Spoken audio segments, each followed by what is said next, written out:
સૌથી મહત્વના સમાચાર આજે પણ દક્ષિણ ગુજરાતમાં આકાશી આફત વરસવાની આગાહી કરી છે હવામાન વિભાગે।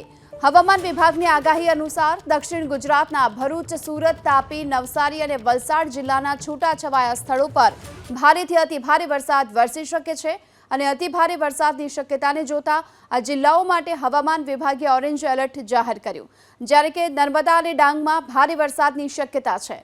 આ તરફ કચ્છ, સૌરાષ્ટ્રના મોરબી, રાજકોટ, અમરેલી, ભાવનગર, ગીર સોમનાથ, સુરેન્દ્રનગર અને બોટાદ જિલ્લા માટે પણ હવામાન વિભાગે આજે યલો એલર્ટ જાહેર કર્યું છે।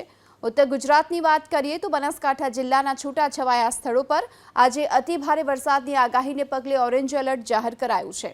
આ સાથોસાથ પાટણ, મહેસાણા, સાબરકાંઠા જિલ્લામાં ભારે વરસાદ વરસી શકે છે। મધ્ય ગુજરાતના આણંદ, વડોદરા, છોટાઉદેપુર જિલ્લાના છૂટાછવાયા સ્થળો પર આજે ભારે વરસાદની આગાહી હવામાન વિભાગે વ્યક્ત કરી છે। તો આજના દિવસે દક્ષિણ ગુજરાતમાં વરસાદની સંભાવના વ્યક્ત કરી છે। છૂટાછવાયા સ્થળો પર ભારે વરસાદ વરસી શકે છે।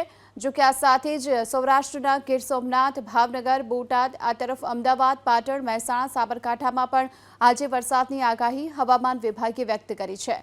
આણંદ, વડોદરા, છોટાઉદેપુર, નર્મદાના કેટલાક વિસ્તારોમાં પણ આજે વરસાદ વરસી શકે છે। તો ડાંગ અને દીવમાં પણ આજે વરસાદની સંભાવના હવામાન વિભાગે વ્યક્ત કરી છે।